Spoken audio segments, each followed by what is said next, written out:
Chers amis, chers visiteurs, quel bonheur de vous retrouver aujourd'hui pour une nouvelle vidéo dans le cadre de mon ministère en eschatologie. Alors j'en suis à ma énième tentative, ça fait 3-4 heures que je travaille, que je parle sans arrêt. J'ai raté ma vidéo, il faut que je la recommence. J'espère que ma voix, ça va aller. Je peux vous assurer que c'est pas évident. Alors tout d'abord, laissez-moi me présenter très brièvement, pour ceux qui ne me connaissent pas encore.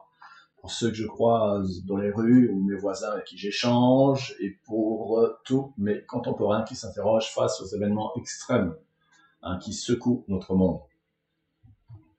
Alors, je suis eschatologue et chronologiste depuis plus de 15 ans, en réponse à l'appel de Dieu qui m'a été adressé afin d'exercer ce ministère. Mon objectif, avertir notre génération des choses qui doivent arriver sur le plan divin. Alors, comment définir simplement l'eschatologie ? C'est l'étude biblique qui nous permet d'interpréter les écritures prophétiques pour comprendre des événements passés, présents et à venir selon la souveraineté de Dieu. Il y a une vérité essentielle que le monde doit savoir à propos des prophéties bibliques. Celles qui concernaient le passé se sont toutes accomplies, sans exception. Et il en sera de même pour celles qui restent à s'accomplir. Le Christ lui-même, durant son ministère sur terre, donna une grande importance à l'accomplissement des prophéties. À la fin, avant d'expier sur la croix pour nos péchés, il s'écria « Tout est accompli ». Par ces mots, il scella l'accomplissement parfait de toutes les prophéties relatives à sa première venue. Dans l'Ancien Testament, l'Ecclésiaste nous rappelle aussi qu'il y a un temps pour toutes choses. Et pour illustrer ces vérités, Dieu envoya un ange au prophète Daniel pour lui révéler que le temps de la fin a été fixé. Puis il me dit, je vais t'apprendre ce qui arrivera au terme de la colère, car il y a un temps marqué pour la fin. Cette fin, annoncée, tout comme dans la parabole de livret du chant de Matthieu 13, 40, correspond à la fin de la 6e dispensation, marquée par le retour glorieux de Christ sur terre, où il établira le royaume de Dieu pour 1000 ans. Mais avant cela, cette fin doit être précédée par des événements prophétiques de la dernière semaine de Daniel, une période de 2550 jours. Et pour vous aider à mieux comprendre cette chronologie, je vous ai préparé une fresque retraçant les événements qui toucheront la dernière génération. Actuellement, nous vivons dans la fin de la 5e dispensation. C'est là en bleu marine. Appelée en fait la dispensation de l'Église ou dispensation de la grâce. Et cette 5e dispensation se conclura par un événement planétaire unique que les Écritures décrivent comme le plus grand des 10 mystères révélés pour notre époque. J'y reviendrai plus en détail dans cette vidéo.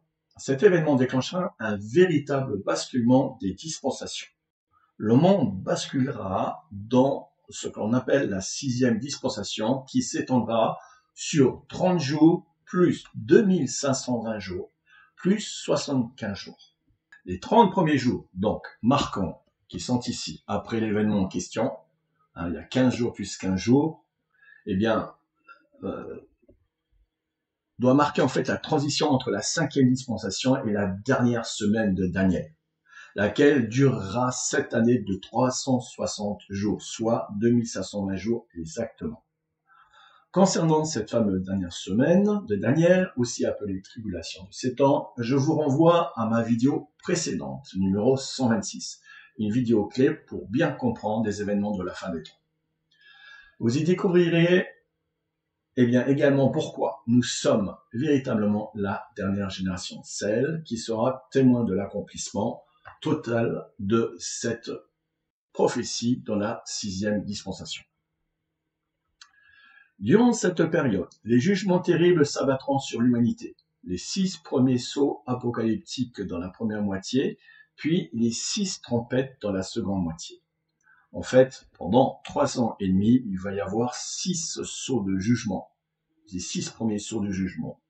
Puis le 7e sceau, qui se passera ici avec les 7 trompettes, mais les 6 premières trompettes jusqu'à les 2520 jours.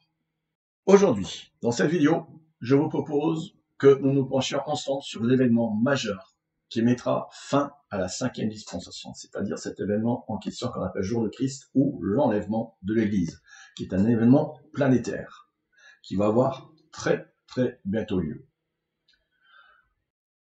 Je vous propose donc que nous penchions ensemble sur cet événement majeur et sur la question cruciale, quand précisément, justement, est-il susceptible d'avoir lieu? Cet événement, qui nous concerne tous directement, est considéré comme le plus grand mystère du Nouveau Testament. J'en ai souvent parlé. Il s'agit de l'enlèvement de l'Église, première manifestation du retour de Christ. En effet, son retour se déroulera en deux temps.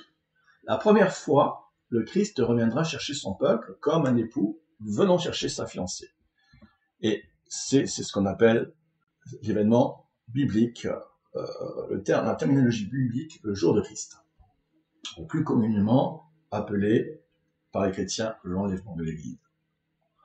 Le Christ reviendra chercher son peuple comme un époux venant chercher sa fiancée. Cet événement planétaire sans précédent dans toute l'histoire humaine marquera la première étape du jour de l'Éternel dans la 6e dispensation et déclenchera un chaos mondial jamais vu auparavant. Le sujet que je souhaite donc partager avec vous aujourd'hui est à la fois passionnant et délicat. Passionnant car il touche profondément tous ceux qui attendent ardemment la venue de l'époux, qui étant le moindre signe annonçant l'enlèvement donc de l'Église, cherchant à saisir toute la portée de son imminence. Mais délicat aussi, car ce thème a tendance à diviser le milieu chrétien. En effet, une grande majorité pense qu'il est impossible de connaître le moment précis du retour de Christ. Mais encore faut-il bien comprendre de quoi nous parlons lorsque nous évoquons ce jour. S'agit-il en fait de l'enlèvement de l'Église, selon la promesse de Jean 14:1, ou bien le retour glorieux de Christ sur terre mentionné en Matthieu 24:36. Beaucoup de croyants ne font pas la différence entre ces deux manifestations, pourtant séparées par la fameuse dernière semaine de Daniel. Voilà. Il s'agit de la première manifestation du retour de Christ ici, qui va se passer avant la 6e dispensation, et le retour de Christ se fera à la fin de cette période de 6e dispensation qui va durer en tout et pour tout environ 7 ans, pour résumer la chose. Alors, il est vrai que beaucoup de croyants, même parmi les croyants, ne font pas la différence entre les deux manifestations, pourtant séparées par cette fameuse dernière semaine de Daniel. Donc, d'autres encore pensent que l'enlèvement de l'Église se produira au milieu de cette dernière semaine de Daniel, appelée aussi la tribulation dans de 7 ans. Ou certains même pensent que ce sera la fin de cette période. Alors ces questions sont légitimes et essentielles pour la foi et la marche du croyant. Mais comme j'ai déjà abordé ces points en détail dans plusieurs de mes vidéos, j'irai directement aujourd'hui au cœur du sujet. Pourquoi nous avons toutes les raisons de croire que l'enlèvement de l'Église est imminent, et je m'efforcerai de vous le démontrer. Alors, puisque nous avons beaucoup de choses à explorer ensemble, nous partirons du principe que la doctrine pré-tribulationniste, celle qui place l'enlèvement de l'Église avant le déclenchement de la tribulation des 7 ans, est la seule position bibliquement recevable. Il y a une vingtaine d'arguments, voire plus, scripturaires, qui appuient cette thèse, mais voilà, pour cette vidéo, je me contenterai de vous présenter la preuve la plus irréfutable du pré-tribulationniste. Une seule. Donc, preuve qui suffit en elle-même. Donc, 1 Corinthiens 15, 50-52 et 1 Thessaloniciens 4, l'apôtre révèle que l'enlèvement des saints est l'un des événements des plus grands mystères du Nouveau Testament. Cet événement marquera la fin de la dispensation de l'Église et voici pourquoi. Paul précise que les morts en Christ de toute l'ère de l'Église ressusciteront premièrement, c'est-à-dire avant même l'enlèvement des vivants de la dernière génération. Parce que ceux de la dernière génération, nous qui sommes la dernière génération, lorsque l'événement aura lieu, nous serons transformés simultanément, c'est ce que les textes expliquent. Nous ne passerons pas par la mort, nous serons transformés, revêtirons un corps céleste. C'est ce qu'on appelle, et on ira à la rencontre. Voilà, c'est ça la bonne nouvelle de la fin de cette dispensation. Pour les croyants, pour ceux qui donnent leur cœur et leur vie à Christ, et qui l'attendent passionnément, qui l'attendent avec cette perspective de son retour, de sa venue, eh bien, nous serons transformés simultanément lorsque l'événement se passera. Mais avant cela, il y aura la résurrection des morts qui sont en Christ, c'est-à-dire de toute la période de l'Église, de ceux qui ont appartenu à Christ, qui sont maintenant morts, puisque ce sont des générations passées. Et Paul explique que ceux-là doivent ressusciter avant. Et c'est important parce que la première résurrection des justes décrite dans Apocalypse 20 n'a rien à voir avec ça. Elle s'accomplira après le retour glorieux de Christ. Ça, c'est important. C'est dans le contexte, je vous l'ai mis là. Et je vous ai aussi expliqué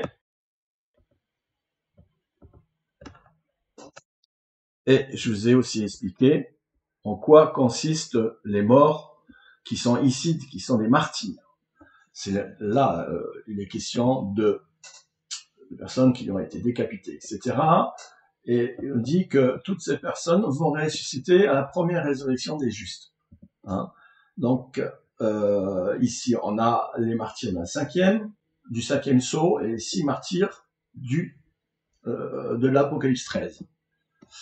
Je vous laisse lire tout ça en détail. Le but n'est pas d'approfondir ces choses, mais de venir directement à la conclusion, à savoir que les morts qui ont passé par la tribulation ne peuvent pas être les morts en Christ de l'Église. Pourquoi?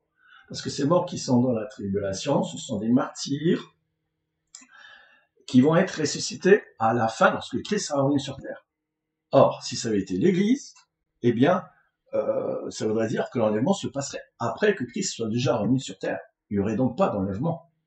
Or, l'apôtre Paul explique bien dans les textes qui ont précédé qu'il y aura un enlèvement des justes avec une résurrection qui précédera ces enlèvements, l'enlèvement des vivants.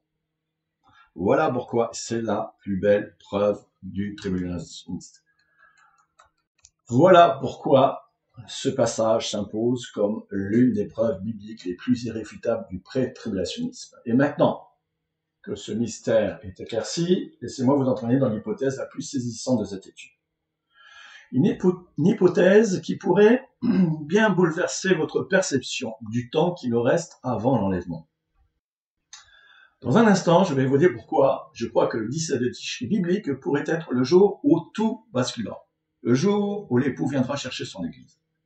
Restez avec moi, car ce qui suit pourrait changer votre manière d'attendre son retour.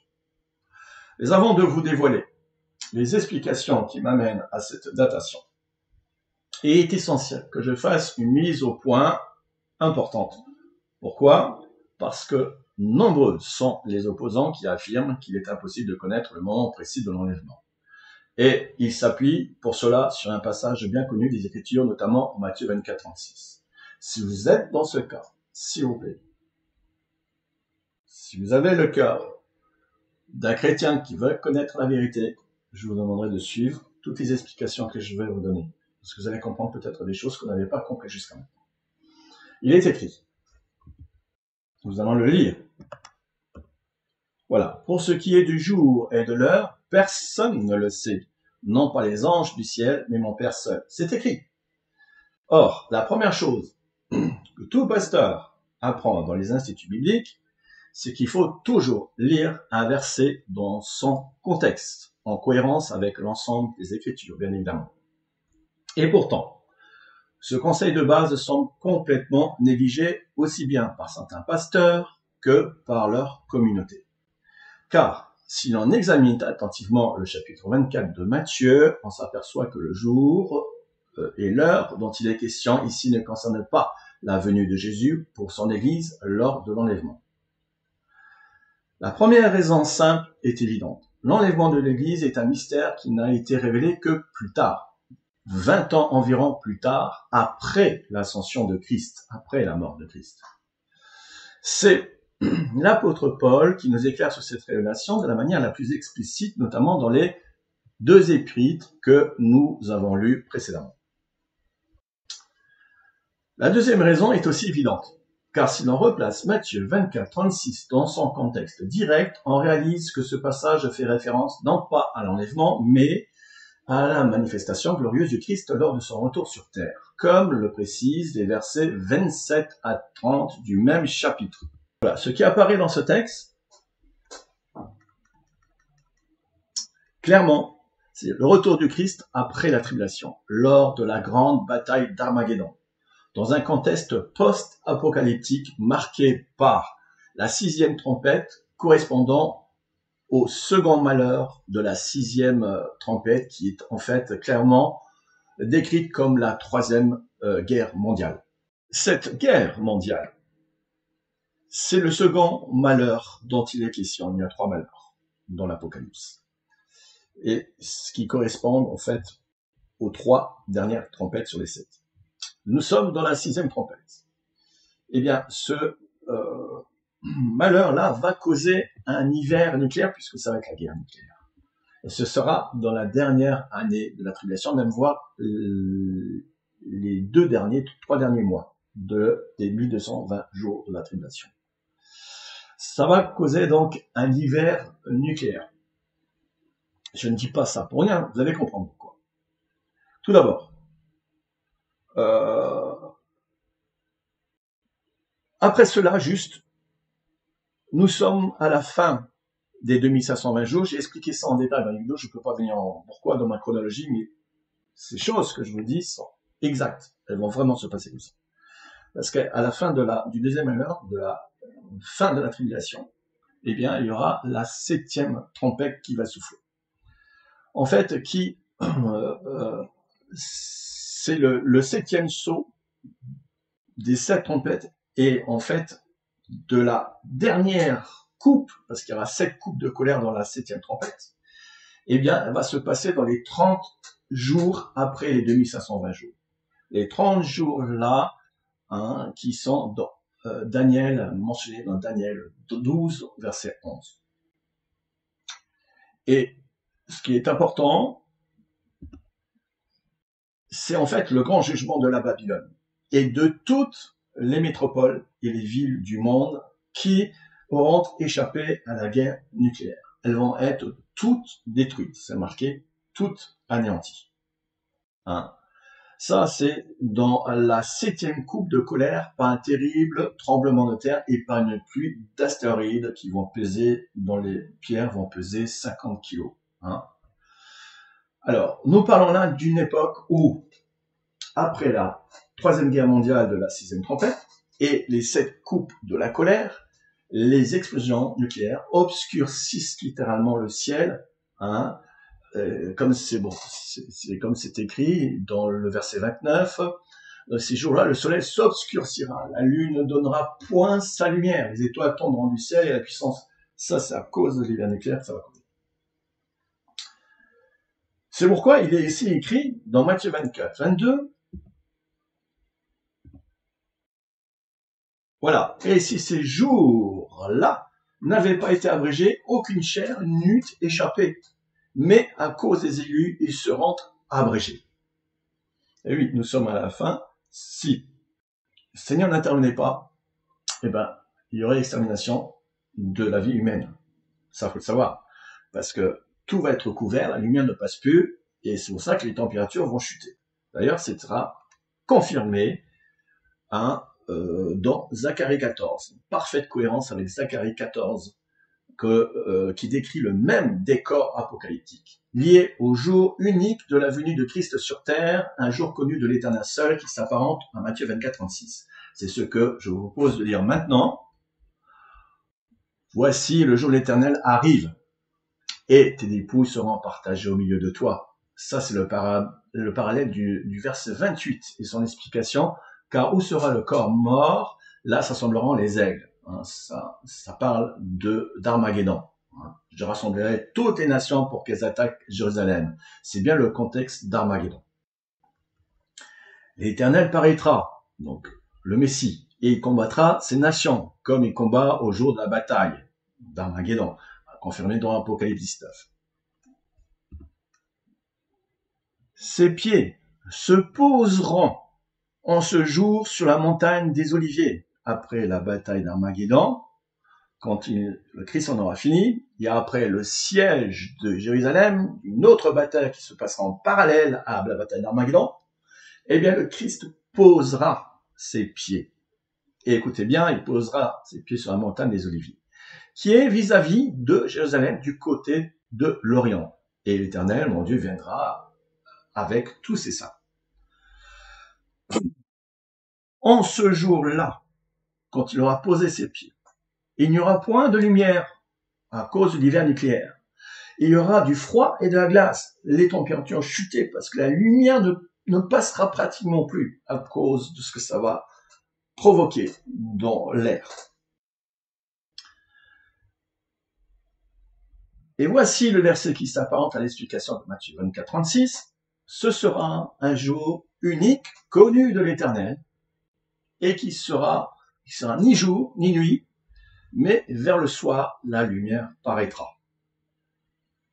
Vous voyez donc que ce fameux verset de Matthieu 24, 36 ne concerne pas l'enlèvement, mais bien le retour glorieux de Christ sur terre à la fin de la tribulation, lors de la bataille d'Armageddon, et plus précisément lorsqu'il posera ses pieds sur le mont des Oliviers, face à la porte d'Orient, qui est depuis toujours scellée, et qui s'ouvrira ce jour-là, et qui donnera accès au troisième temple, qui se sera construit là, non pas à la place du dôme du rocher, mais à droite du dôme du rocher, là où il y a la porte d'Orient. C'est d'ailleurs, oui, à cet endroit que le troisième temple sera reconstruit.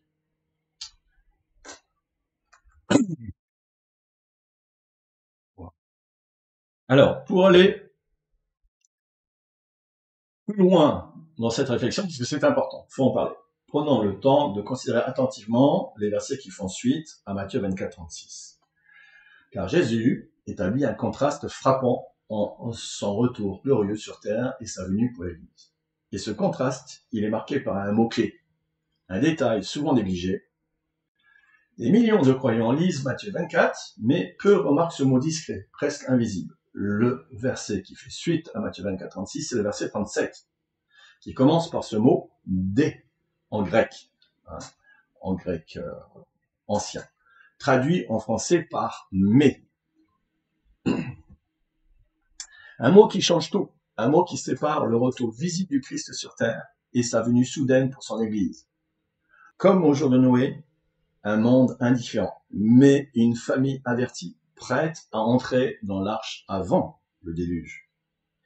Et si ce mais était l'indice prophétique que l'enlèvement n'arrivera pas comme un voleur pour ceux qui veillent.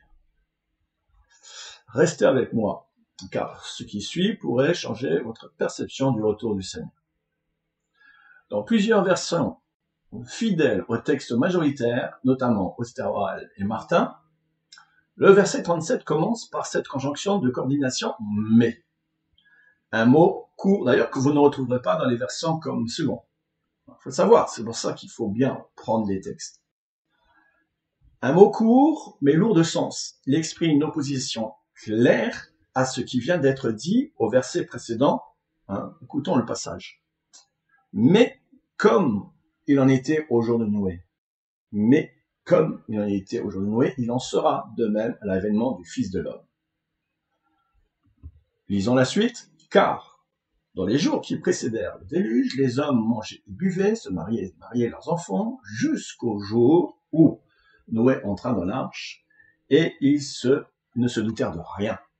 Jusqu'à ce que le déluge vint et les emporta tous, il en sera de même à l'avènement du Fils de l'homme. Alors, de deux hommes qui seront dans un champ, l'un sera pris et l'autre laissé. De deux femmes qui moudront au moulin, l'une sera prise et l'autre laissée.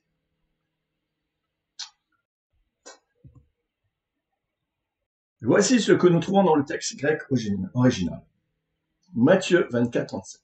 Commençons par Osper, te, ei, émiré, to Noé. Et ce petit mot grec dé, traduit par mais ou or, établit une transition qui change tout. Ce dé n'est pas là par hasard. Il marque une nuance d'opposition, un contraste entre le verset 36 qui parle du retour glorieux du Fils de l'homme sur terre après la tribulation, et le verset 37 et suivant qui introduisent une autre perspective, celle de la venue soudaine de Christ pour son Église. Et ce passage le confirme, puisqu'il est question ici de 2 hommes dans un champ, 2 femmes au moulin, l'un pris et l'autre laissé. Une image claire de l'enlèvement, comme décrit dans 1 Thessaloniciens 4, 16, 17, et non un jugement final après Armageddon. La famille de Noé devient alors une figure prophétique de l'Église sauvée dans l'arche, symbole de l'enlèvement. Mais il y a plus. Ce contraste révèle une différence fondamentale. Le jour précis du retour glorieux au verset 36 reste inconnu, mais le jour de l'enlèvement pourrait être révélé à ceux qui veillent. Pourquoi Jésus compare-t-il sa venue à l'époque de Noé? Pour 2 raisons. La première, pour le monde, l'événement sera imprévisible, inattendu, car les hommes vivront comme si de rien n'était, indifférents aux prophéties. Mais pour le peuple de Dieu, l'événement peut être prévisible, car ceux qui écoutent les avertissements de Dieu savent que le temps approche. En effet, premièrement, Noé savait que plus l'arche avançait dans sa construction, plus le jour du déluge approchait. Et deuxièmement, Dieu le lui confirma 7 jours avant. Il est écrit,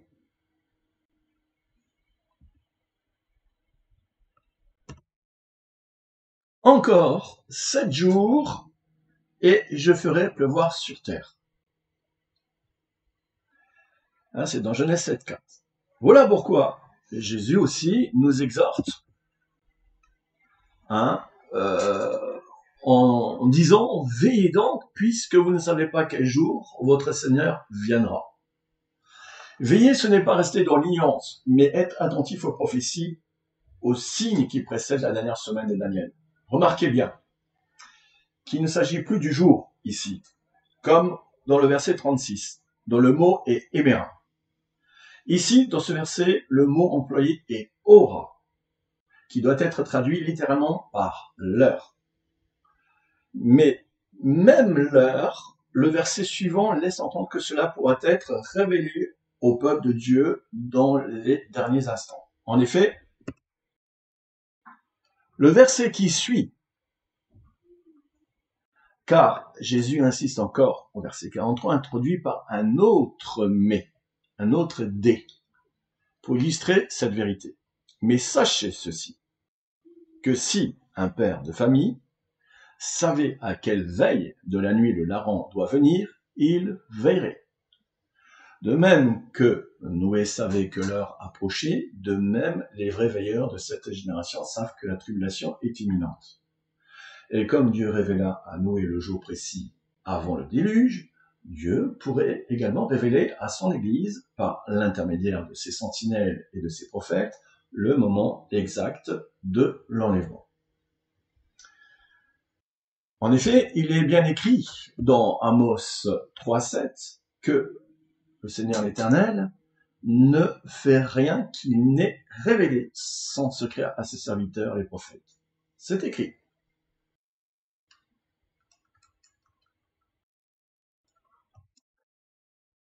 Le mot grec dé, ce simple mais placé en tête du verset 37, agit comme une charnière prophétique. Il marque une rupture, une distinction précieuse entre 2 événements bien distincts du retour de Christ. Ce mais introduit un mystère. Alors que le monde sera pris de court, l'Église vigilante, elle, ne le saura pas. Et cette distinction devient encore plus flagrante dans les versets 45 à 51. En effet, il est écrit « Quel est donc le serviteur fidèle et prudent que son maître a établi sur ses domestiques, pour leur donner la nourriture au temps marqué. Heureux ce serviteur que son maître, à son arrivée, trouvera faisant ainsi.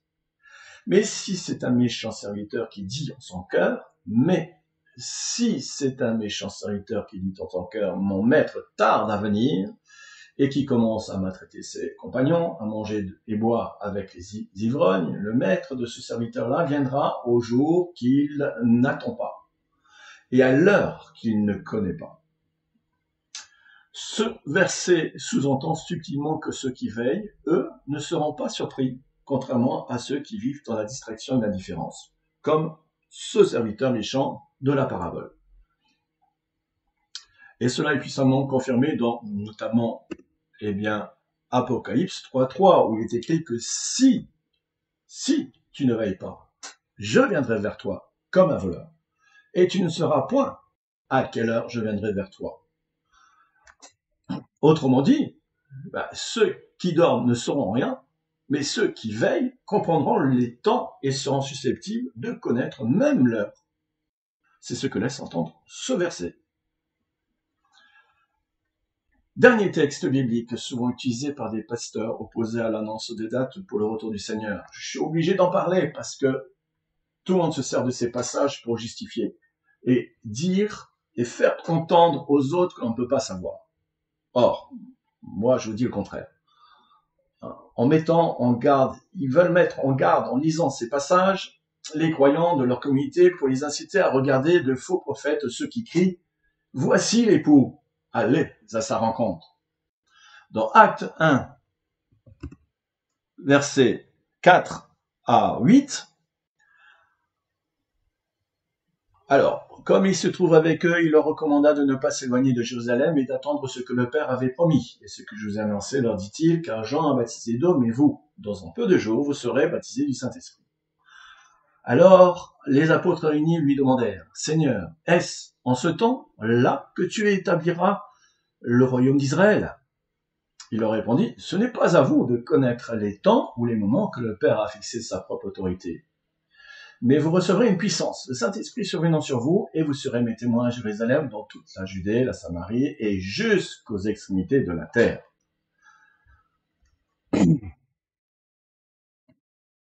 Alors encore une fois, la règle du contexte n'est pas appliquée ici. Ce passage ne parle pas de la venue de l'époux pour son Église. Il parle du retour de Christ précédant l'instauration du royaume de Dieu sur terre, comme correspondant à Matthieu 24, 36 et Zacharie 14, versets 5 à 7. À ce moment-là, Jésus s'adresse aux premiers disciples. Leur mission, inaugurer la dispensation de l'Église, répandre l'Évangile, mission transmise de génération en génération, jusqu'à aujourd'hui. Mais la parole est dit vierge, elle vise la dernière génération. Elle fait appel à des sentinelles, dont la mission est de discerner les signes précurseurs de la fin des temps et d'avertir la génération qui verra l'époux arriver. Plus nous approchons de la fin, plus le cri de minuit devient légitime, comme à la fin de la construction de l'arche de Noé. Voilà pourquoi, depuis des années, les sentinelles de Christ crient « Voici l'époux, allez à sa rencontre ». Et pourquoi crient-ils « Voici l'époux, allez à sa rencontre » Parce qu'ils ont reçu des choses qui vont dans ce sens. Et il nous revient à chacun de veiller, de prier et d'exercer notre discernement pour reconnaître les vrais signes et les vraies sentinelles et démasquer les faux signes et les faux prophètes. Maintenant que le verset 24 de Matthieu 24, 36 et le contexte de Acte 1, versets 4 à 8 sont éclaircis, nous pouvons entrer dans le cœur de notre argumentation chronologique. Cela fait des années que j'ai reçu la conviction que le jour de l'enlèvement tomberait à un 17. Conviction confirmée au fil du temps, de multiples façons, jusqu'à me conduire à la conclusion que ce jour devait être en principe un 17 de Tishri. Reste alors à savoir quelle est en premier lieu l'année, puis la saison, le mois et enfin le jour précis sur le calendrier biblique. Calendrier que je me suis efforcé de reconstituer avec précision autant que peut se faire, au fil de toutes ces années. Notez bien, et j'insiste, je m'exprime ici au conditionnel. Mon but n'est pas d'affirmer une certitude, mais de partager fidèlement ce que j'ai reçu afin que vous considériez sérieusement cette date comme une possibilité pour le jour de l'enlèvement. Je reconnais qu'il nous faut tirer des leçons des erreurs de datation des années passées. Mais contrairement à nos opposants qui s'en servent pour dire que ces annonces causent plus de dommages que de bien dans le corps de Christ, je crois au contraire que ces expériences font partie d'un processus de réveil. Un réveil pour les vierges qui permet au Seigneur de faire le tri entre les sages et les folles, en mettant à l'épreuve notre amour pour son avènement et notre persévérance dans le veiller et prier, ainsi que bien sûr à répandre l'évangile et à annoncer justement la fin des temps et la venue du Seigneur. Car l'imminence en fait de la venue de l'époux est toujours précédée par une succession de signes précurseurs et par l'accomplissement progressif de prophéties dans un ordre chronologique précis. Voilà pourquoi les nombreuses alertes, année après année et mois après mois, nous rapprochent toujours davantage du jour de Christ. Il appartient donc à chacun d'entre nous de discerner quelles alertes sont à prendre au sérieux et de se remettre à la grâce de Dieu dans la prière pour recevoir le discernement nécessaire. Pour ma part, je m'en remets entièrement au Seigneur et à vous, frères et sœurs, pour les explications qui vont suivre.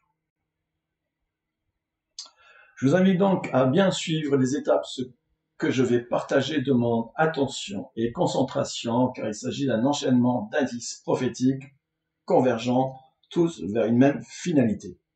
Voilà. Pour commencer, on rappelle des grandes balises prophétiques.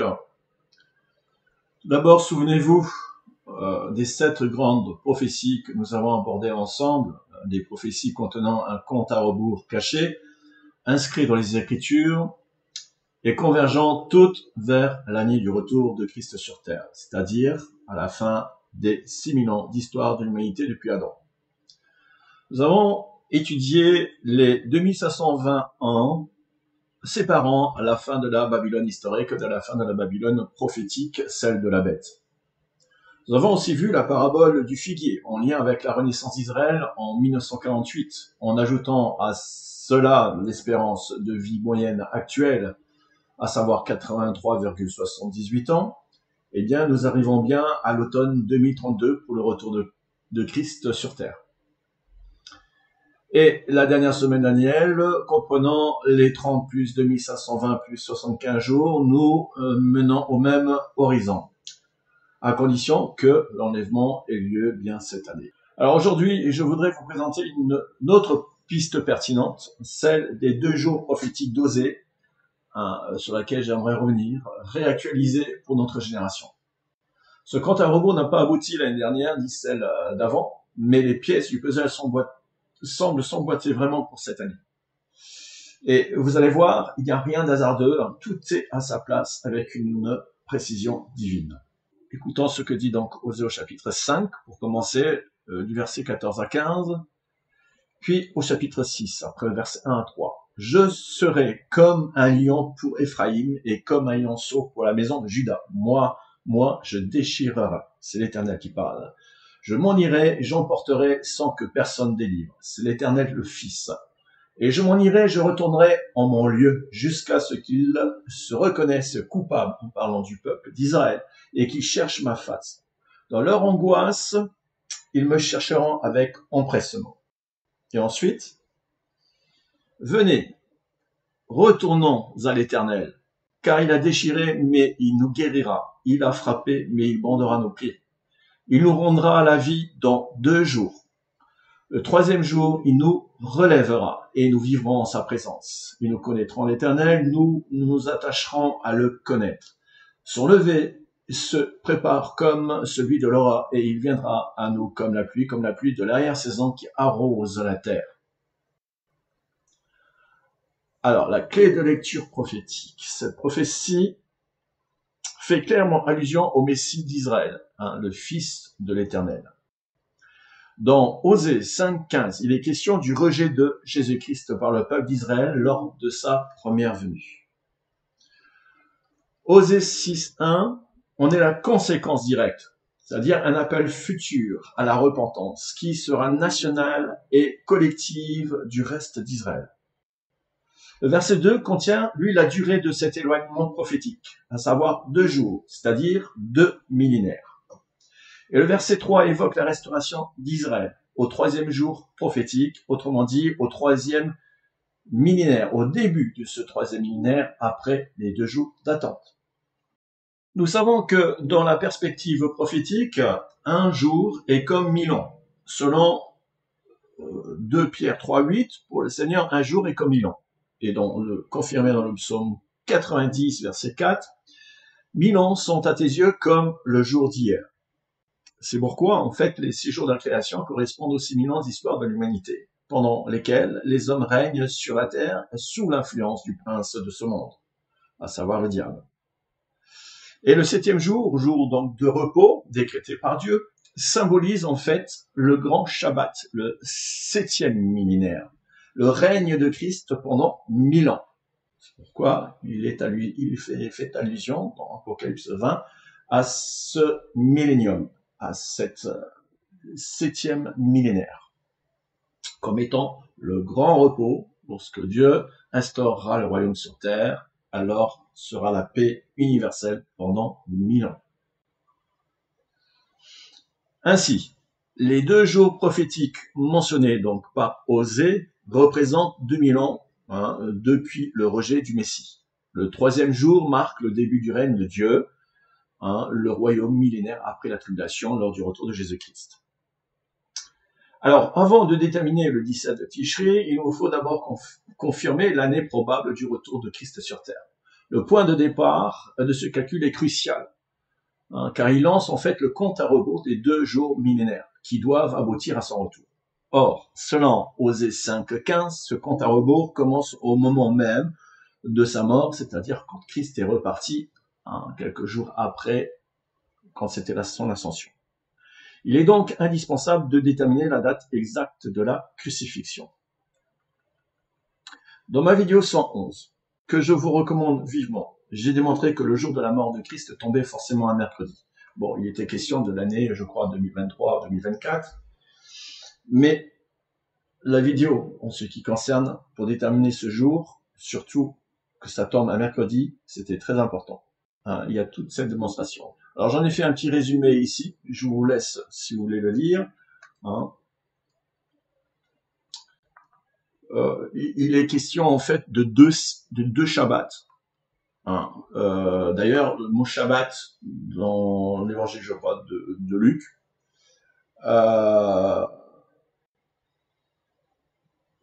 je crois que c'est Luc 23. Oui, 23, 54, 56 qui est au pluriel. Le mot Shabbat est au pluriel, qui veut dire en fait qu'il y avait 2 Shabbats. Parce que il y avait le Shabbat annuel du 15 de Nissan. Christ est mort le 14 de Nissan à 15h, je vous ai dit. Et il fallait, nous dit les récits, qu'il fallait qu'il soit ôté de la croix pour le Shabbat à venir. Et ce Shabbat en question, c'était le 15 de Nissan, qui est le Shabbat annuel, correspondant à la fête des prémices. Et donc, fête de la Pâque. Et il est aussi écrit que les femmes sont parties, ils ont acheté des aromates pour embaumer le corps. Et ils l'ont fait après le Shabbat. Or, ça ne pouvait que être le Shabbat annuel, parce qu'il est aussi dit qu'ils préparèrent les aromates avant le Shabbat dans l'évangile de Marc. Ce qui veut dire que, pour que ce soit pas en contradiction, il y avait bien 2 Shabbats, non pas en même temps, mais consécutifs. C'est-à-dire que du 15 de Nissan, à partir de 18h, de mercredi jusqu'à jeudi 18h, environ 18h, c'était le Shabbat annuel. Et ils avaient le temps entre le jeudi 18h au soir jusqu'au lendemain de vendredi 18h pour préparer ces aromates. Parce qu'il y avait le Shabbat hebdomadaire qui commençait le vendredi 18h et dont ils ne pouvaient plus parce que les Shabbats sont chômés. Voilà pourquoi cette reconstitution est très importante dans la mesure où, pour déterminer le jour qu'il est mort. Et pourquoi c'est important, vous allez comprendre. L'année précédente, mes recherches m'avaient conduit à conclure que la seule année correspondant à ces conditions était l'an 31. Pourquoi? Parce que c'était un mercredi, le 21 avril, qui correspondait à une pleine lune. Or, on était parti du principe que le cycle lunaire devait commencer au mois de Nissan. Et c'était là mon erreur. Parce que en prenant en considération le fait que ça commence le 1er de Nissan, forcément il y avait une pleine lune le jour de la mort de Christ. Eh bien, ce n'est pas le cas du tout. Je vais vous démontrer ça. Alors, dans cette optique-là, parmi les années possibles de la crucifixion, il n'y avait que le mercredi, voilà, que le 25 avril, donc 31, qui était un mercredi de pleine lune.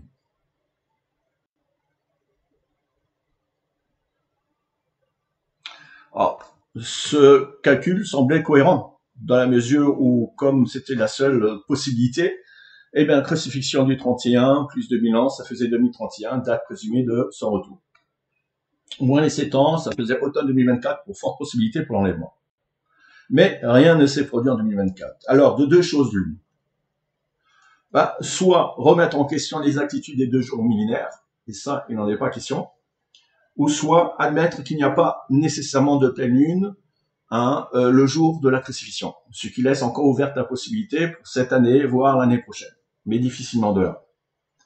En effet, tout indique que Christ n'est pas mort après l'an 33, puisque son ministère a duré 3 ans, et qu'il a commencé à la 15e année de Tibère, datée entre l'an 28 et 29, ce qui place sa mort entre 31 et 33. Ainsi, si les 2 jours millénaires sont à prendre littéralement précision à l'année près, eh bien, il reste 2 fenêtres possibles, à savoir 2032 ou 2033. Pour ma part, eh bien, je ne doute pas de la validité de ces 2 jours millénaires, car tous les autres comptes à rebours prophétiques convergent vers la même période. Si ce n'est pas la prophétie qui est à remettre en cause, et ni son interprétation, c'est donc le calendrier juif actuel qui est faux. Et c'est là que je vais vous montrer que c'est effectivement le cas. Pourquoi le calendrier actuel de 354 jours lunisolaires est-il erroné? Depuis des années, j'avertis qu'il n'y a aucun fondement biblique, car la base scripturaire est un calendrier de 360 jours par an. Alors voici d'abord quelques preuves de l'année biblique de 360 jours par an dans les Écritures. Voilà, je vous laisse lire les références. Il est question d'un mois de 30 jours. Les mois font tous 30 jours. Cela est confirmé dans le récit de Noé, à plusieurs reprises. Du 17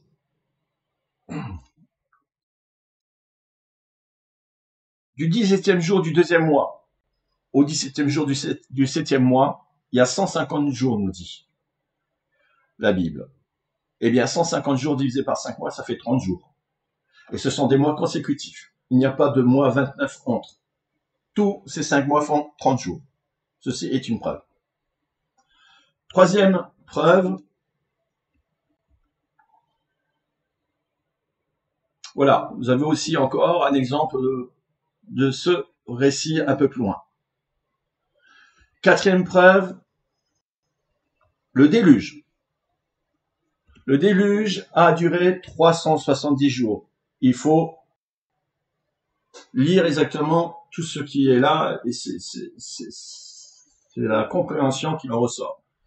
Je ne suis pas le seul à avoir bien décortiqué. Scofield, notamment, a trouvé la même chose, sauf que lui, il compte 371 jours pour... enfin non, je ne vais pas rentrer dans ce détail. Mais il y a 370 jours. Du 17e jour du deuxième mois, quand ça a commencé, jusqu'au 27e jour du deuxième mois. Donc, un an après, 10 jours de plus, au 27e jour. Si on enlève les 10 jours, ça fait 17e jour. Donc, du 17 au 17, il y a bien 360 jours. Et, bien entendu, dans l'Apocalypse, dans le Nouveau Testament, il y a aussi une preuve, même plusieurs, que je vous ai mis là. Je vous ai expliqué déjà ça plusieurs fois. Alors, c'est très important. Conclusion de ces 5 preuves. La conclusion de ces preuves, c'est que de la Genèse à l'Apocalypse, le fil conducteur d'un calendrier prophétique fondé sur une année de 360 jours se révèle avec une cohérence remarquable. Les récits bibliques, qu'ils soient historiques ou prophétiques, convergent vers ce même modèle temporel, utilisé pour marquer les cycles divins et les temps marqués par Dieu. Cette structure, loin d'être arbitraire, semble refléter une logique céleste, distincte du calendrier solaire moderne et profondément ancrée dans la dynamique des prophéties bibliques. Il est donc important de garder à l'esprit que l'année biblique est de soit 360 jours par an. Et par conséquent, chaque mois fait 30 jours. À raison de 12 mois, ce qui fait 360 jours. Pour rester aligné avec l'année solaire et ainsi éviter la dérive des saisons et donc des équinoxes, il suffit d'ajouter ou 5 jours par an ou un mois complet tous les 6 ans. Or, Ézéchiel montre qu'il y a bien un mois intercalaire prévu. Par conséquent, la seule possibilité est de rajouter un mois complémentaire de 30 jours tous les 6 ans. J'ai par ailleurs retrouvé des preuves de ce calendrier en circulation dans les récits de l'historien. Là, il dit la chose suivante. Enfin, il y a toute une explication et démonstration que j'ai résumée dans ces lignes, que les 70 ans dont il est question, en exemple, représentent, à l'exclusion des mois intercalés, ce qui prouve qu'il y avait bien des mois, 25 200 jours. Que l'on divise donc par 70, ça nous donne bien 360 jours par an. Alors, j'ai mis un autre système de travail qui est bien mieux, mais non, j'ai pas du tout encore l'habitude, ça me fait perdre énormément de temps. Mais bon, c'est pas grave. Il faut bien qu'on s'habitue aux choses.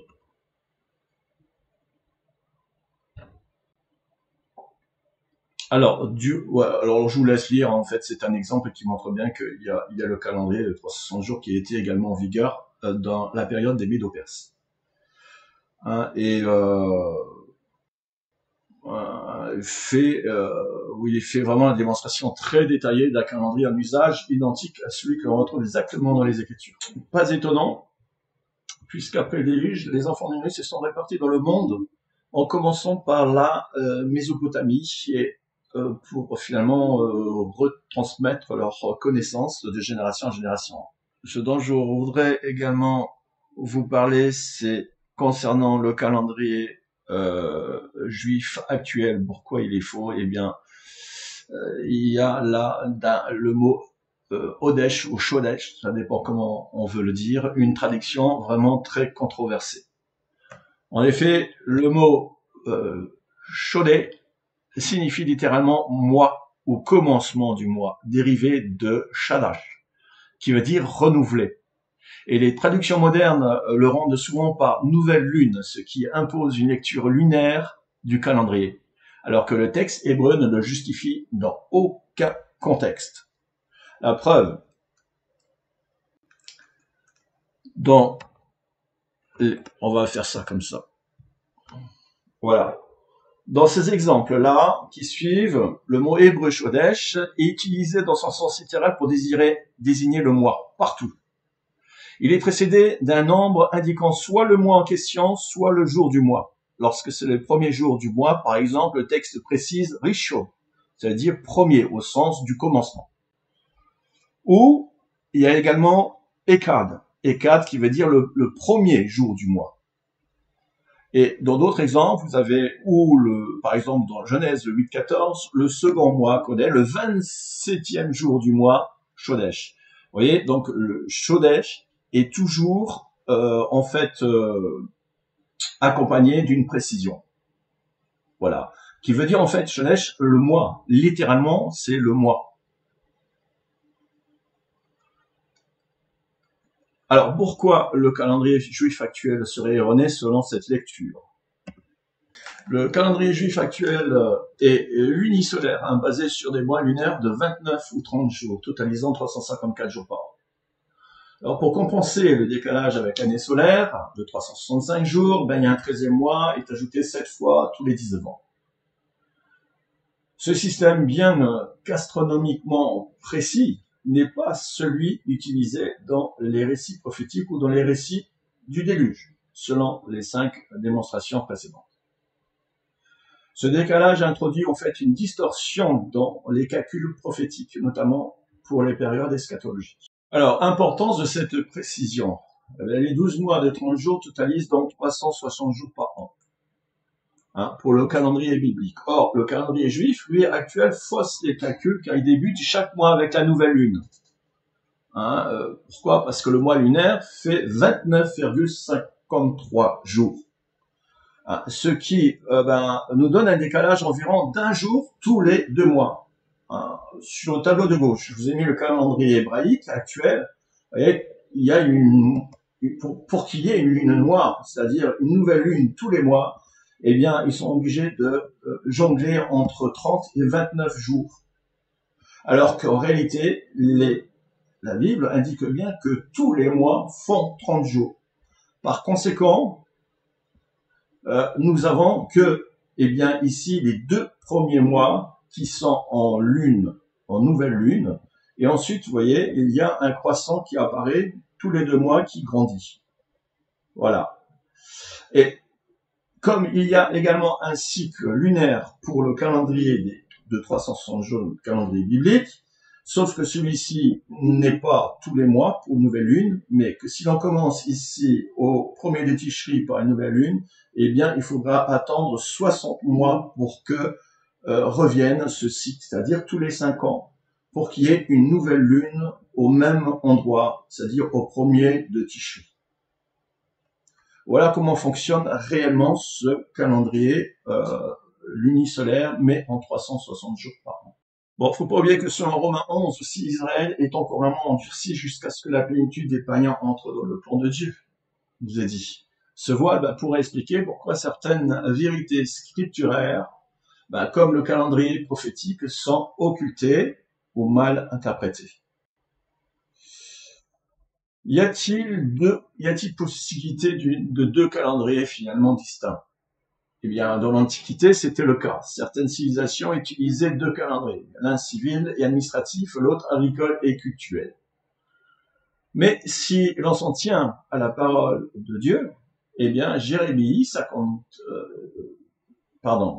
31, verset 35, rappelle: ainsi par l'Éternel qui a fait le soleil pour éclairer le jour, qui a destiné la nuit, les étoiles à éclairer la nuit. Si ces lois viennent à cesser devant moi, dit l'Éternel, la race d'Israël aussi cessera pour toujours d'être une nation devant moi. Alors, ce passage affirme clairement que les lois célestes, les cycles du soleil, de la lune et des étoiles sont établis par Dieu comme des fondements immuables. Cela renforce l'argument selon lequel le calendrier biblique ne peut être fondé sur des ajustements humains ou des traditions postérieures, mais doit respecter des ordonnances divines. Dieu a institué des lois célestes comme repères pour le temps, jour, mois, année, saison. Ces lois sont liées à l'identité et à la permanence d'Israël en tant que nation. C'est ce que laisse entendre ce texte. Et cela implique que le calendrier donc utilisé pour les fêtes, les cycles agricoles et les événements prophétiques doit être aligné sur ces lois célestes. et non sur des traditions rabbinico-lunaires. Je dis cela parce qu'il y a des conséquences. La majorité des croyants, y compris de nombreux veilleurs, continuent de se baser sur le calendrier juif rabbinique pour déterminer les fêtes de l'Éternel dans leur dimension prophétique. Or, si l'on veut comprendre les temps prophétiques, il faut revenir au calendrier biblique originel. Pour vous convaincre que le calendrier juif est définitivement faux, savez-vous quand a-t-il été mis en place? Eh bien, il faut savoir que c'est au IVe siècle de notre ère, par Hillel II, un certain Hillel II, vers 358-359, après Jésus-Christ. C'est Hillel II qui a fixé définitivement les règles mathématiques du calendrier juif actuel.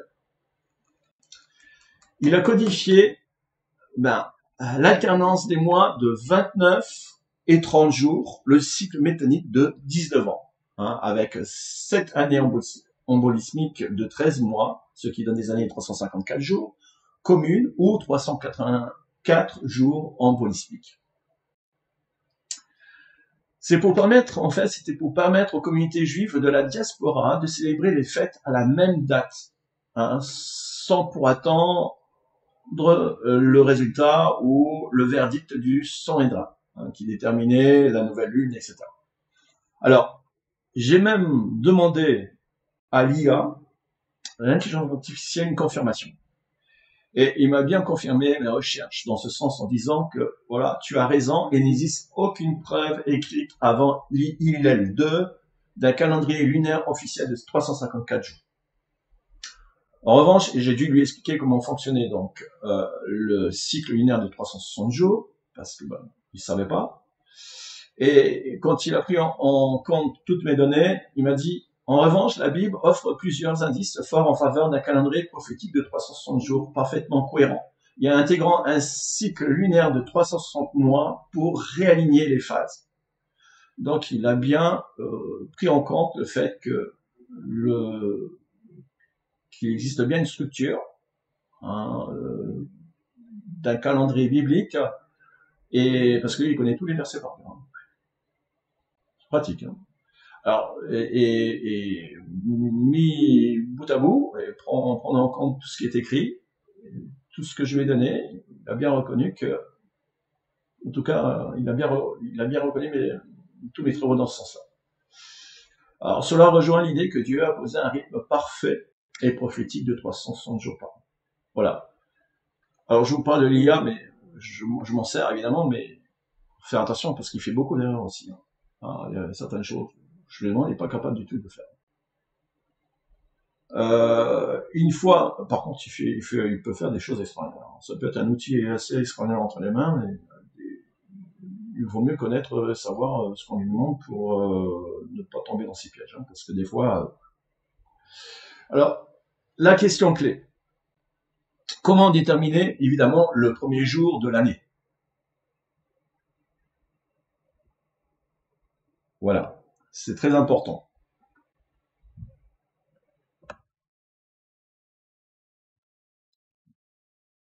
Alors, une fois que l'on a identifié le vrai calendrier biblique, il reste une question essentielle.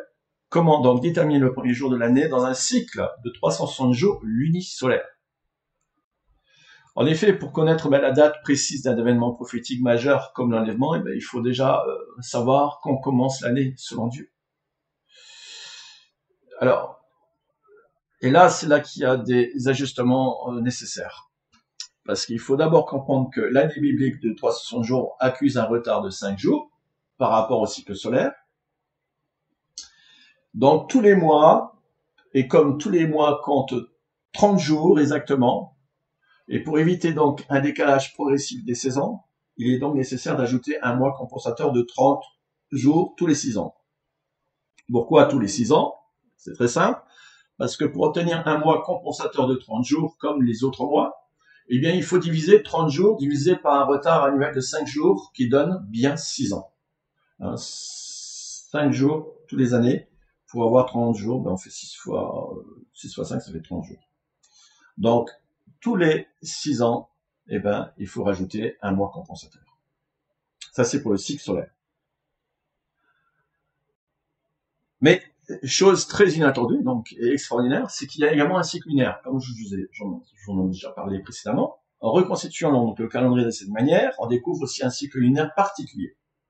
Contrairement au calendrier lunaire, comme je l'ai dit, 354 jours, où c'est tous les mois, une nouvelle lune, eh bien, là, le calendrier biblique 300 jours,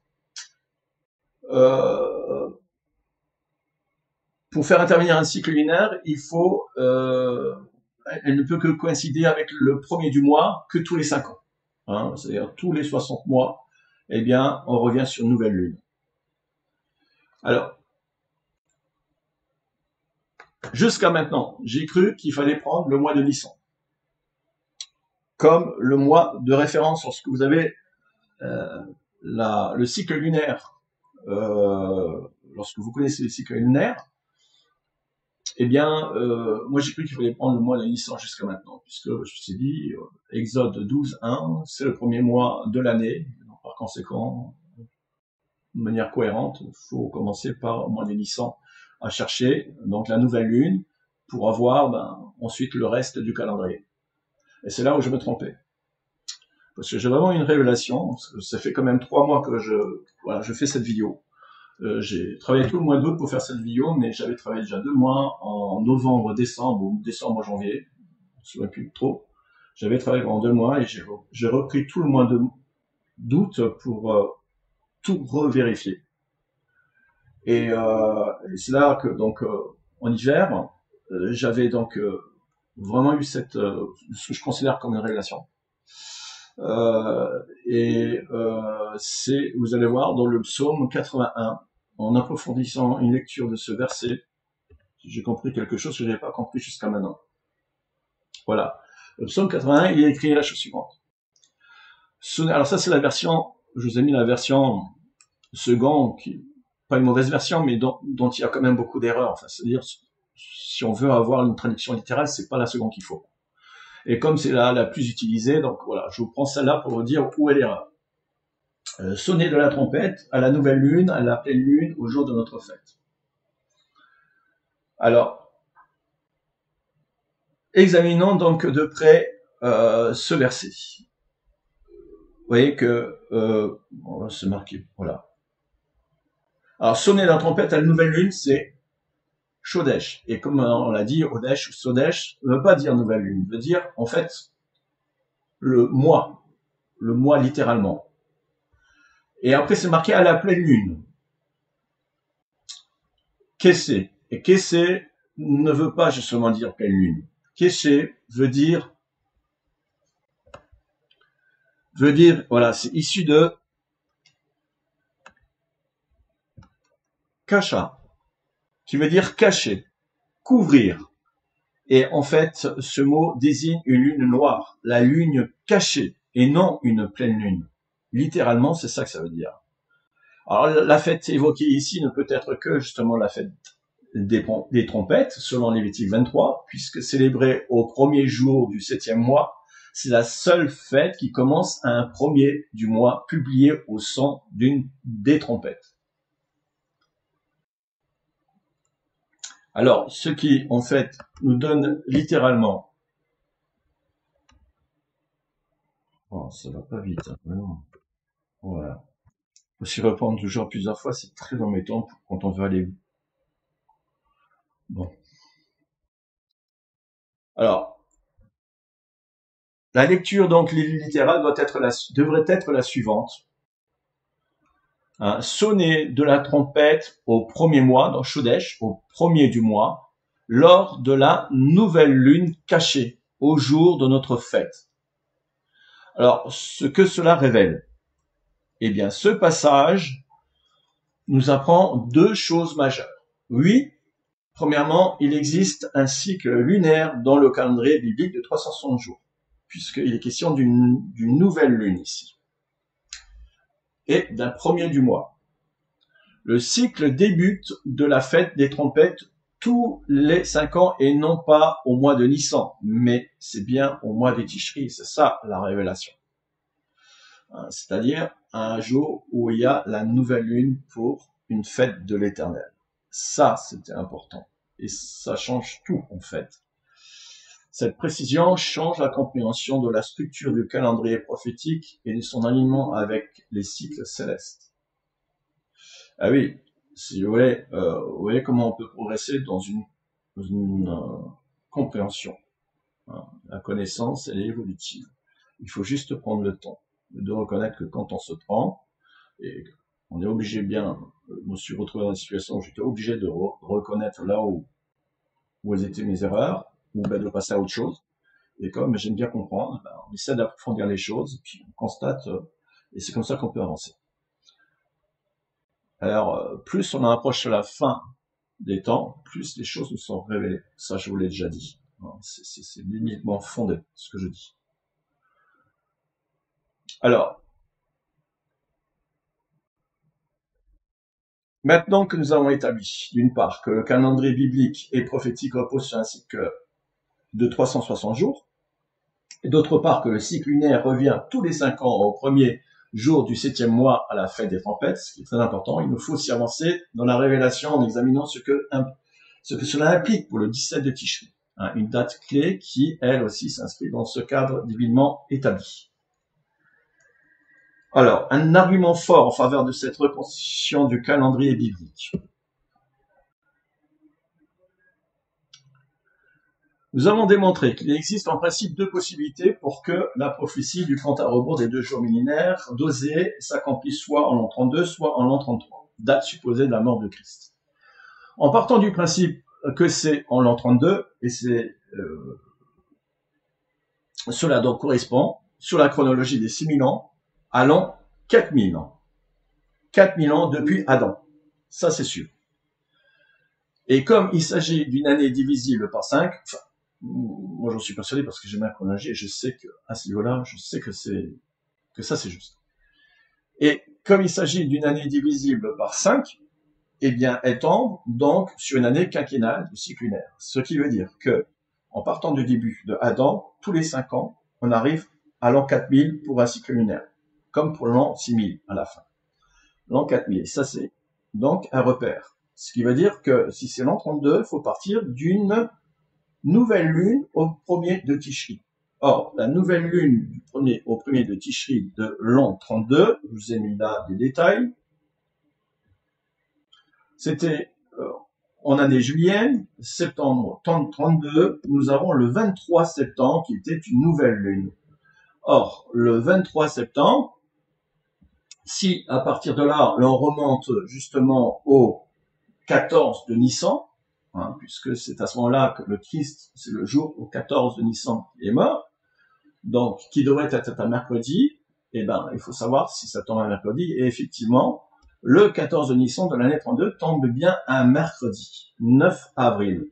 Alors, ce n'est pas une pleine lune comme je l'ai démontré, c'est parce que c'est plus ça qui est important, mais c'est le fait que ce soit un mercredi, et voilà pourquoi c'est important, parce qu'on peut vérifier qu'il pourrait bien s'agir de l'an 32. Alors j'ai essayé pour l'an 33, ça ne tombe pas un mercredi. Voilà, j'ai fait la même opération. Et le 14 de Nissan, ça tombe un 29 mars de l'an 33, et qui est un dimanche. Voilà. Ou éventuellement le 28 avril, parce qu'il peut y avoir un mois intercalaire, en admettant que, eh bien, ça tombe un mardi, ça tombe pas un mercredi. Mais, je vais vous dire autre chose. J'ai trouvé une autre preuve astronomique qui va dans ce sens. Alors, je vais vous montrer pour que ce soit plus clair. Voilà, alors j'ai fait un tableau, j'essaie de reconstituer un tableau du calendrier, de la naissance à la mort de Christ, même plus, jusqu'à la destruction du premier temple. Mais voilà, je vous montre l'année 4000 qui correspondrait donc 32, c'est un cycle lunaire, et par conséquent, en faisant ce que je vous disais, c'est que le premier de Tishri, je vais le chercher, c'est bien le 23 septembre. Je suis remonté jusqu'à, voilà, le premier de Nissan pour connaître ensuite le 14 de Nissan, qui n'est pas une pleine lune, mais qui est un mercredi le 9 avril. Alors, j'ai fait la même chose pour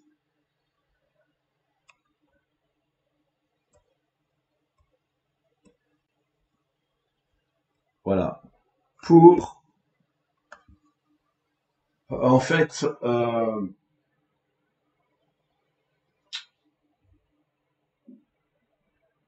comme confirmation supplémentaire, le calendrier biblique unisolaire de 300 jours par an se trouve aussi dans l'éclipse mentionnée par Flavius Joseph avant la mort d'Hérode.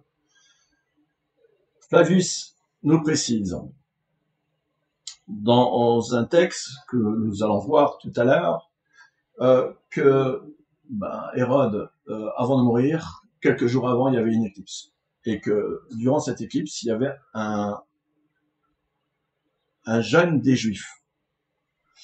Or, si la mort de Christ se situe entre bien les années 32 et 33, alors l'éclipse décrite par Flavius ne peut être que celle du 10 janvier de l'an 0, qui correspond à l'année -1 julienne, parce qu'il y a un an de décalage entre l'astronomie et l'année julienne, mais ce qui est antérieur à l'ère chrétienne. Donc l'année 0 fait partie, c'est là que ça commence, -1. Et -1 astronomique fait -2, etc. Flavius précise que cette éclipse a eu lieu le jour d'un jeûne juif. Or, en janvier, le seul jeûne qui correspond est celui du 10 de Tevet. En fait, l'éclipse a eu lieu le 10 janvier de l'an -1 julien. Donc, il faudrait que le 10 Tevet corresponde exactement au 10 janvier. Alors, pour que ça tombe dessus, ça peut pas être le hasard. Alors, moi, j'ai pris en référence l'année 2 pour savoir, puisque c'est le cycle lunaire tous les 5 ans, et j'ai pris l'année 2 pour redescendre tout en bas pour voir le premier des Tishré et la nouvelle lune. Et ensuite, j'ai reconstitué mon calendrier à partir de là. Et ensuite, l'année 2, après il y a l'année 1, après l'année -1 qui correspond à celle qu'on cherche. Et donc, en reconstituant mon calendrier à partir de tout ça, voilà, je vais chercher pas mon premier des Tishri, mais voir si le 10 janvier correspond au 10 de TV, et bien, effectivement, ça tombe en plein dedans. C'est vraiment une preuve extraordinaire pour moi. Alors, pour que ça tombe vraiment aussi précisément, Flavius parle d'un jour de jeûne juif, le jour de l'éclipse. Le jeûne des Juifs en janvier correspond maintenant que et c'est dans les Antiquités judaïques que Flavius livre 17. Alors, il explique, sous le pontificat, etc., c'est même il y a eu une éclipse de lune. Et c'est effectivement le cas. Voilà. Pour moi, c'est donc une preuve que mon calendrier, en principe, pourrait être juste. Alors,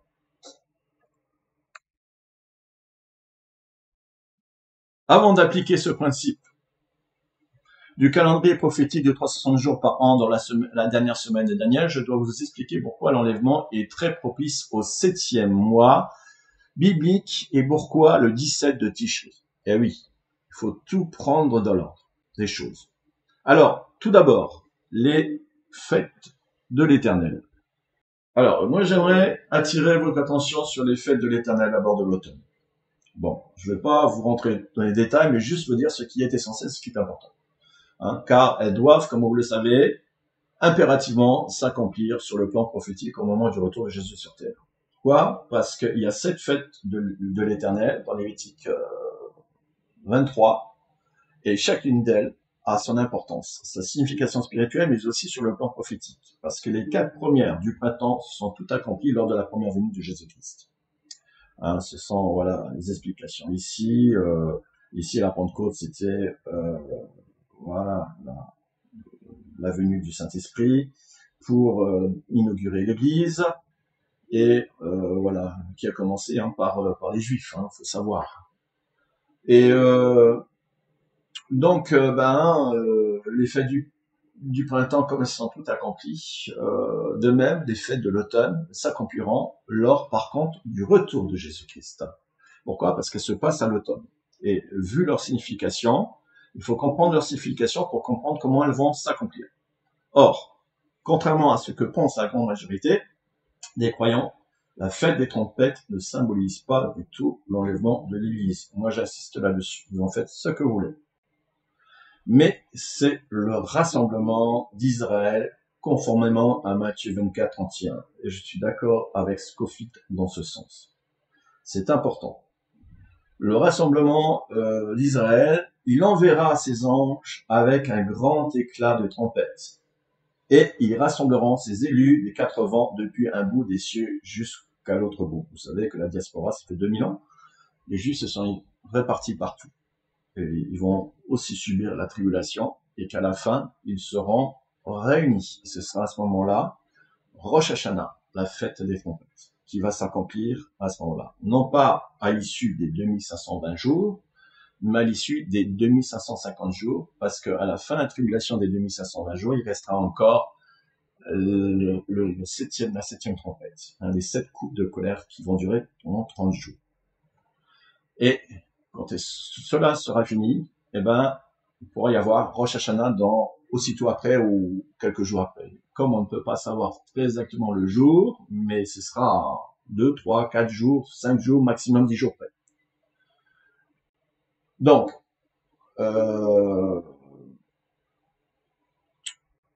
et bien sûr, Yom Kippour, c'est la repentance nationale du reste d'Israël à la fin de la tribulation, et Sukkot, qui restera aussi à accomplir. Ce sera la restauration d'Israël pour inaugurer le 7e millénaire, c'est-à-dire lorsque Christ va instaurer le royaume de Dieu sur terre pour 1000 ans de paix, dont Jérusalem sera le siège.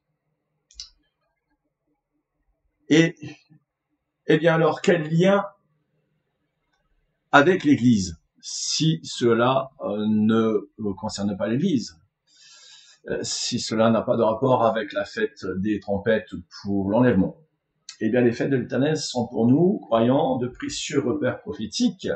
Elles permettent de définir avec précision la saison de l'enlèvement, même si le jour exact nous échappe, puisque les fêtes de l'automne s'accompliront dans leur dimension spirituelle et prophétique au 7e mois biblique, lors du retour du Christ sur terre concernant les Juifs. Alors, la venue de l'époux pour son Église doit elle aussi se situer à un 7e mois biblique, puisqu'il faut retrancher les 2550 jours. Et les 2550 jours, plus précisément, eh bien, faut savoir que c'est en année solaire, fait 2555 jours. Donc, on est proche. Donc, ce qui veut dire que, voilà pourquoi nous parlons des fêtes de l'Éternel. Ainsi, même si nous ne connaissons pas le jour exact, il nous faut redoubler de vigilance à chaque automne lorsque s'ouvre le 7e mois biblique, c'est-à-dire entre début septembre, même début septembre, jusqu'à la fin octobre. Voilà. Pourquoi maintenant le 17 de Tishri? Comme je vous l'ai expliqué, moi, ça fait plusieurs années que j'ai reçu cette date comme une révélation confirmée à maintes reprises, et il m'a été particulièrement attesté par le témoignage. Alors oui, pourquoi le 17 de Tishri? Eh bien, cela fait plusieurs années donc que j'ai reçu cette date comme une révélation confirmée à maintes reprises. Et elle m'a été particulièrement attestée par le témoignage d'une chrétienne ayant reçu une vision en ce sens, ainsi que par une autre chrétienne qui a eu un songe similaire. Ces confirmations donnent successivement force à l'importance prophétique de ce jour. Je vous ai mis le songe en question. La vision, elle a été élevée en esprit, et elle s'est retrouvée sur une haute montagne pour voir la Jérusalem céleste. Et ce qu'elle a vu à un moment donné un panneau, grand panneau lumineux, qui circulait dans toute la ville avec le chiffre 17. Et le Saint-Esprit lui a dit que c'était à ce moment-là que les saints circuleront dans ce jour, se circuleront dans la Jérusalem céleste. Il y a eu un autre sens qui allait exactement dans le même sens. D'accord? Lorsque c'est confirmé de cette façon, je peux vous dire que Bon, moi en tout cas, j'ai gardé à l'esprit ce 17, et j'en suis venu à la conclusion avec tout ce que j'ai reçu personnellement aussi, que c'était le 17 de Tishri. Bon, vous en faites ce que vous voulez. Application, maintenant, de ce principe, du calendrier, donc de 300 jours à la dernière semaine de Daniel, moi j'en suis arrivé à 2-3 hypothèses qui me paraissent intéressantes et que j'aimerais vous partager. Alors, si l'on prend 2032 comme référence pour le retour de Jésus-Christ, qui sera également un cycle lunaire, eh bien, si l'on revient 7 ans en arrière, ça fait 2025, sachant que 5 ans en arrière, ça fait 2027 pour le cycle lunaire. J'ai donc pris le premier de Tishri. À partir de là, j'ai reconstitué mon calendrier et j'en suis venu à la première conclusion, enfin la première hypothèse. Voilà, ici, ça c'est pour l'année 2025. Et donc, pour trouver le 17 de Tishri, tout simplement, je tombe, voilà, le 24 et 25 septembre. Alors, comme par hasard, il se trouve que le 23 et le 24, c'est Rosh Hashanah sur le calendrier juif. Est-ce que le Seigneur voulait faire coïncider ces deux dates?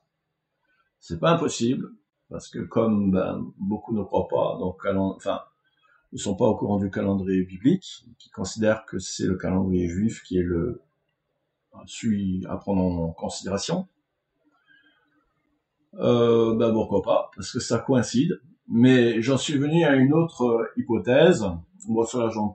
Voilà. En fait, je suis parti du principe aussi, ici,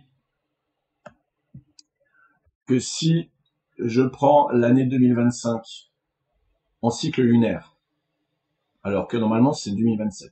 Et pourquoi je prendrais 2025? Eh bien, je me suis dit comme ça, et c'est chose importante, qu'il y a eu un changement dans le calendrier depuis 2011. Il y a eu un seul changement, il y a eu un changement important, qui en fait on est passé du calendrier julien au calendrier grégorien. Et en 1532, je crois, enfin 1500 et quelques, ils ont donc rajouté 10 jours. Et entre-temps, ils vont encore rajouter 3 autres, ce qui fait 13 jours depuis les 2000 ans, depuis le calendrier julien, depuis la mort de Christ. Alors, ce qui fait que, sachant que il y a 6 jours de différence entre le mois lunaire et le calendrier biblique, eh bien, 13 jours, ça correspond à 2 années, c'est-à-dire qu'il y a un changement en fait de cycle lunaire. Il se pourrait que ce soit justement 2025 à prendre en compte. Et si l'on prend 2025, ça change tout. Ça change que le premier de Nissan, ce serait une nouvelle lune qui est le 21-22, et par conséquent, le 17 de Tishri, ça tombe à une pleine lune. Le 16-17 de Tishri, ça fera voilà. Et donc, pourquoi je vous parle de ça? Parce qu'il y a eu, vous le savez, pour ceux qui le savent, voilà, j'ai toujours gardé à l'esprit ces songes qu'il y avait depuis maintenant plusieurs années, hein, de chrétiens, plusieurs, qui ont eu donc des visions et songes de l'enlèvement, et dans le détail, ils ont fait prendre compte pour en tout cas le signaler d'une manière qui leur a paru nécessaire de le faire, à savoir qu'ils voyaient une pleine lune ce jour-là. Alors que Rosh Hashanah, c'est tout le contraire dans le calendrier juif. Hein. Et dans tous les cas, si c'est effectivement une pleine lune, et je dirais même que le frère de Suisse, avec lequel j'ai eu plusieurs fois contact, il y a eu plusieurs songes, il m'en a raconté, et son fils également. Alors là, c'est lui qui, en 2000, voilà, en 2016, il y a eu le songe où il se voyait donc partir dans le ciel. Il a traversé le plafond, il a dit ça y est, c'est l'enlèvement. Et donc, et à ce moment-là, il a vu une pleine lune. C'est ça qui l'a attiré. Une pleine lune, mais en plein jour. Parce qu'il voyait aussi le soleil. Et il fait part de ça, et c'était pas le seul. Mais j'ai remarqué que ceux qui avaient vu ça, c'était des Européens. Alors j'ai eu dans l'idée que l'enlèvement pourrait se passer à une pleine lune, mais ce serait le jour, non pas une pleine lune de jour, mais ce serait le jour pour l'enlèvement en Europe, et la nuit, par exemple, aux États-Unis. Ça, j'en reste assez persuadé, mais bon, c'est perso, hein. Et son fils, en 2021, donc quelques années après, il a fait aussi un songe en lien avec l'enlèvement, et il a vu également une lune en plein jour. Voilà. Et il n'est pas le seul, hein, il y en a plusieurs qui... Alors, moi j'ai gardé ça à l'esprit, mais une interrogation demeure. Je ne peux m'empêcher de constater une différence avec ces songes que j'ai gardés en mémoire, en stock. Voilà, tout ce qui me paraissait, qui semblait dans le bon sens, des détails pour l'enlèvement, et de les comparer avec ceux de cette année. Il n'y a aucun qui parle de pleine lune. Au contraire, ils sont tous concentrés sur le 23-24 décembre. Enfin, il y en a qui ont donné d'autres dates. Il y en a qui donnent voilà, du 7 jusqu'à la fin, enfin tout septembre. Alors je me dis, oh là, c'est pas normal. Et beaucoup, en fait, sont voilà, convaincus que ce serait à la fête des tempêtes du 23-24 sur le calendrier juif. Alors ça, c'est encore moins normal, mais bah, après tout, pourquoi pas. Alors, ben moi, je vais vous donner ma conclusion sous forme de conseil. Et voilà, je le dis aspirant au jour de Christ, mais sans certitude sur la date précise. Pour ma part, ben, je m'efforce d'être aussi cohérent que possible, hein, en m'appuyant d'abord sur le calendrier fondé sur les Écritures, et tout en tenant compte, bien sûr, des songes, visions et révélations reçues, parce que ben, certains chrétiens qui, à force de ne pas les comprendre, ou à force d'avoir des contradictions, bon, ont mis tout ça de côté, et moi je veux plus y croire. Ben, c'est dommage, parce que le Seigneur veut nous parler à travers ça aussi. Alors, mais même si mes recherches convergent vers un 17 de Tishri de pleine lune, hein, qui pourrait être donc le 7 ou 8 octobre, voire une autre date, eh bien, moi, je reste très prudent, car cette date n'a pas, pour l'instant, été confirmée par d'autres voies. Alors, à défaut de savoir le jour exact, retenons la saison, hein, celle de l'enlèvement, qui s'étend du début septembre à fin octobre, et demandant au Seigneur de nous aider à être prêts quand viendra l'instant fixé. Rappelons-nous que Noé, lui, fut averti 7 jours avant le déluge. Le Seigneur peut encore nous donner une confirmation plus explicite. Pour l'heure, il est aussi vrai que du côté d'Israël, rien ne semble encore visible concernant cette alliance de paix. Mais ben, tout peut basculer rapidement. C'est vrai, en définitive. Normalement, on devrait au moins entendre parler de, voilà, d'une volonté de mettre en place sous paix et sécurité, et de mettre en place une alliance, et qui serait confirmée par la suite, au début de la tribulation, par l'Antichrist, quand il se manifestera de façon à voilà, déjà confirmer la prophétie en question de la dernière semaine de Daniel, qui doit commencer par cette alliance de paix, hein, entre Israël et donc d'autres pays. Alors, ce qui est sûr, nous avançons dans une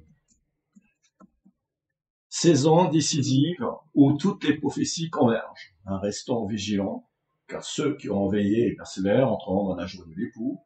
Oui, veillons bien sans relâche, car le jour de Christ approche à grands pas. Et à défaut donc de pas avoir de certitude sur le jour et l'heure, même si on a des convictions, Hein, et bien moi, je vous encourage d'y croire, mais de mettre autant de réserves que nécessaire, de sorte que si ça n'arrive pas encore cette année, eh ben, il faudra patienter jusqu'au moment où ça arrive. On n'a pas le choix. Il faut tenir. Et la grâce du Seigneur, pour ceux qui déjà attendent toutes ces années, il nous aidera de la même façon qu'il nous a aidés depuis le début. Alors Dieu est fidèle.